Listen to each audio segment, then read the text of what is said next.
October மாதம் 3ஆம் தேதி பொது காலத்தின் 26ஆம் வாரம் வியாழக்கிழமை. முதல் வாசகம் யோபு நூலிலிருந்து வாசகம். அதிகாரம் 19. இறை வார்த்தைகள் 21 27 முடிய. யோபு கூறியது: என்மேல் இரங்குங்கள், என் நண்பர்களே, என்மேல் இரக்கம் கொள்ளுங்கள். ஏனெனில் கடவுளின் கை என்னை தண்டித்தது. இறைவனைப் போல் நீங்களும் என்னை விரட்டுவது ஏன்? என் சதையை நீங்கள் குதறியது போதாதா? ஓ, அவை ஏட்டுச் சுருளில் எழுதப்படலாகாதா? இரும்பு கருவியாலும் ஈயத்தாலும் என்றென்றும் அவை பாறையில் பொறிக்கப்பட வேண்டும். ஏனெனில் என் மீட்பர் வாழ்கின்றார் என்றும் இறுதியில் மண்மேல் எழுவார் என்றும் நான் அறிவேன். என் தோல் இவ்வாறு அழிக்கப்பட்ட பின் நான் சதையோடு இருக்கும்போதே கடவுளை காண்பேன். நானே அவர் என் பக்கத்தில் நிற்க காண்பேன்.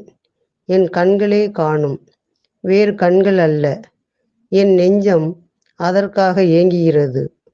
ஆண்டவரின் அருள்வாக்கு. இறைவா, உமக்கு நன்றி.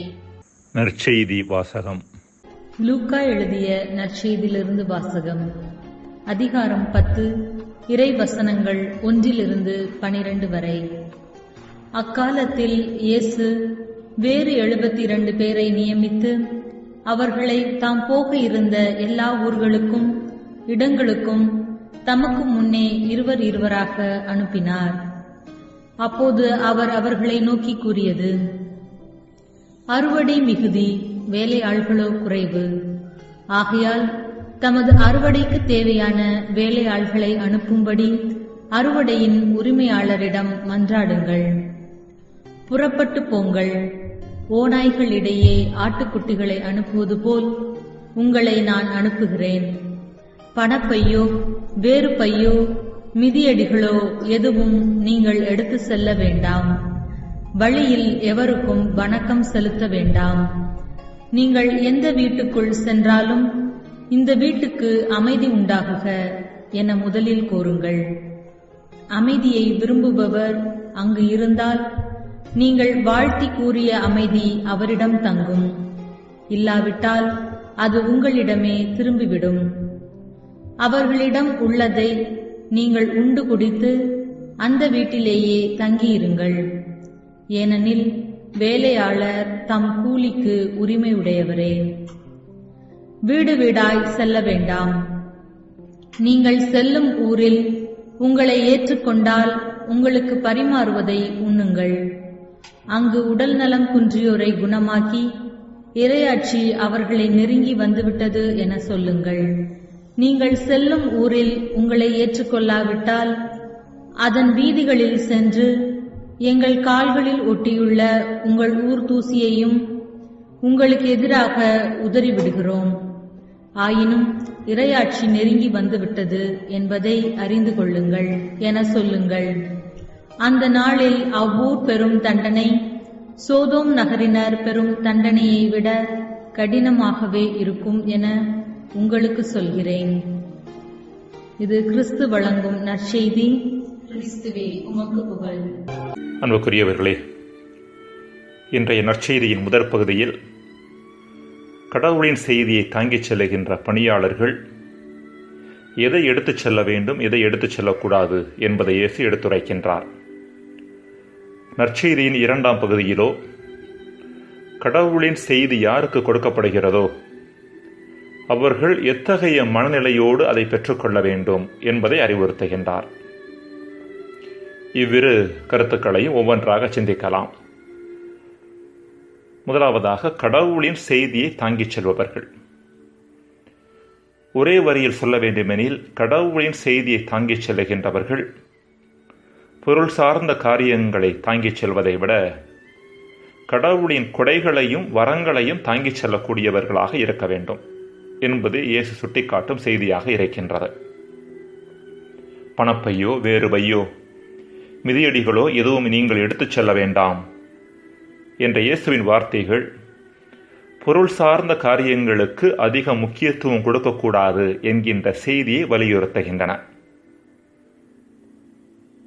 நீங்கள் எந்த வீட்டிற்குள் சென்றாலும் இந்த வீட்டுக்கு அமைதி உண்டாகுக என முதலில் கூறுங்கள் என்ற இயேசுவின் வார்த்தைகள் கடவுளின் கொடையை தாங்கிச் செல்லக்கூடியவர்களாக அவர்களது பணியாளர்கள் இருக்க வேண்டும் என்பதை எடுத்துரைக்கின்றன. கடவுள் பல்வேறு கொடைகள் மற்றும் வரங்கள் ஆகியவற்றின் ஊற்றாக இருக்கின்றார் என்பது நாம் அறிந்த ஒன்று. இப்படிப்பட்ட கொடைகளில் முக்கியமானதாகவும் மேலானதாகவும் இருப்பது அமைதி. மானிடர்களுக்கு தனி மனித அளவிலும் குழு அளவிலும் அதிகமாக தேவைப்படுவது இந்த அமைதியே.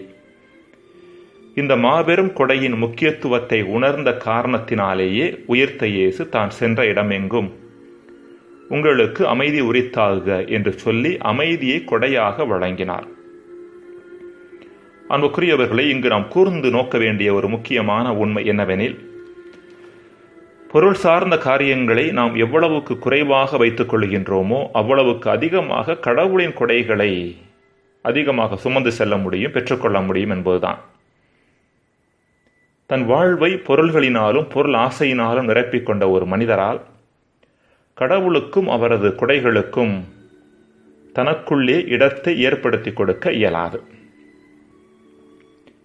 இரண்டாவதாக, கடவுளின் செய்திக்கு செவிமடுப்பவர்கள் எப்படிப்பட்ட மனநிலையோடு செவிமடுக்க வேண்டும்?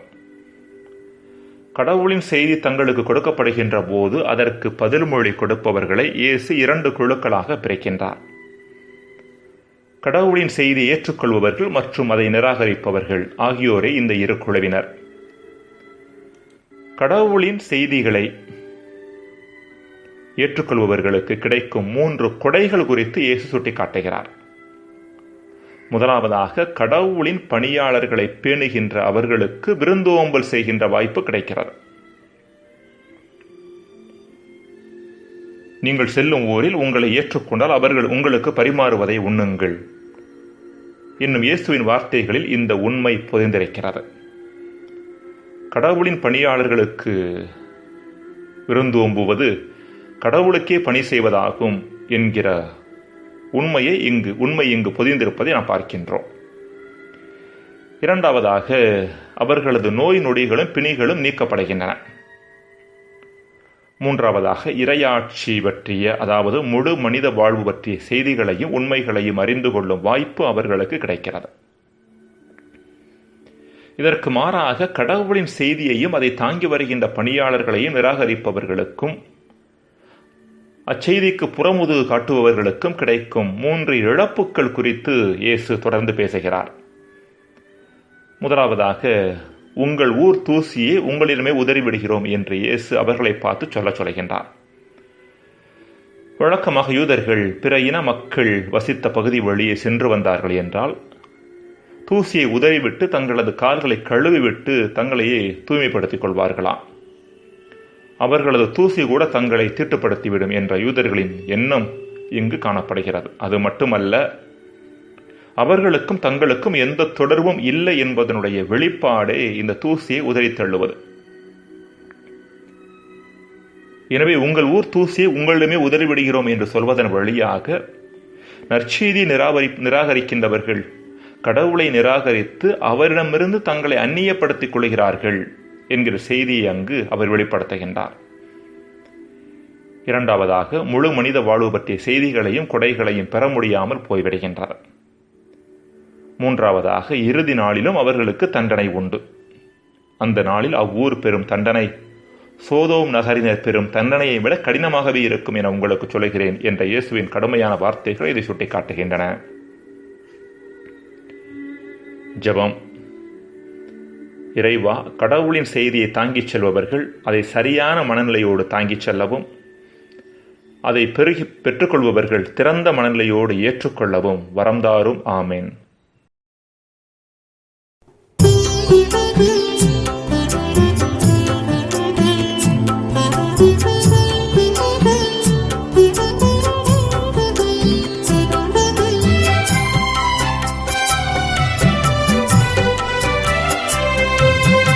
அறுவடை மிகுதி, வேலையாட்களோ குறைவு. அறுவடையின் ஆண்டவரை மன்றாடுங்கள்.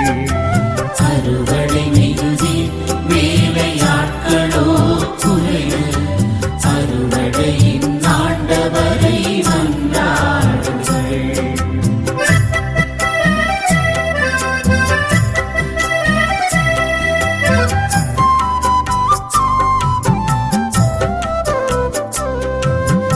இறையரசு பெருக வேண்டும், உமது அரசு வர வேண்டும், மண்ணகத்தில் விண்ணகம் சீக்கிரமாய் வர வேண்டும். இறையரசு பெருக வேண்டும், உமது அரசு வர வேண்டும், மண்ணகத்தில் விண்ணகம் சீக்கிரமாய் வர வேண்டும். அறுவடை மிகுதி, வேலையாட்களோ குறைவு, அறுவடையின் ஆண்டவரை மன்றாடுங்கள்.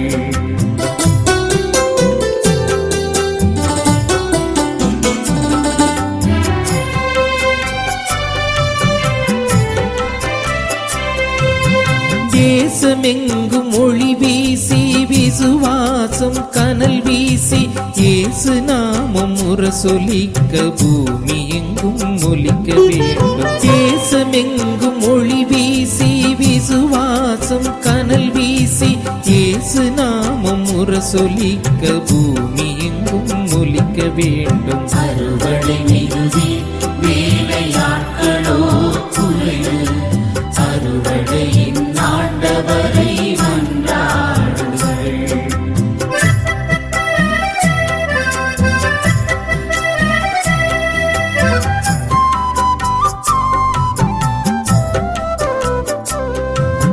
வார்த்தை அமுதை வார்க்கும் நல்ல வல்ல குருக்கள் வையம் வாழ்ந்து, இறைவன் அரசு உதயம் காண இறையடி தினம் தொழுதிடுவோம். வார்த்தை அமுதை வார்க்கும் நல்ல வல்ல குருக்கள் வையம் வாழ்ந்து, இறைவன் அரசு உதயம் காண இறையடி தினம் தொழுதிடுவோம். அறுவடை மிகுதி, வேலையாட்களோ குறைவு, அறுவடையின் ஆண்டவரை மன்றாடுங்கள்.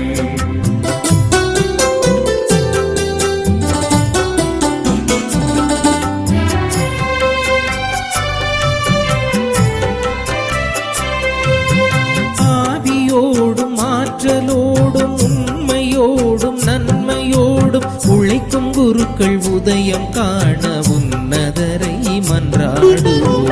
ஆவியோடும் ஆற்றலோடும் உண்மையோடும் நன்மையோடும் உழைக்கும் குருக்கள் உதயம் காண உன்னதரை மன்றாடுவோம். அறுவடை மிகுதி, வேலையாட்களோ குறைவு, அறுவடையின் ஆண்டவரை மன்றாடுங்கள்.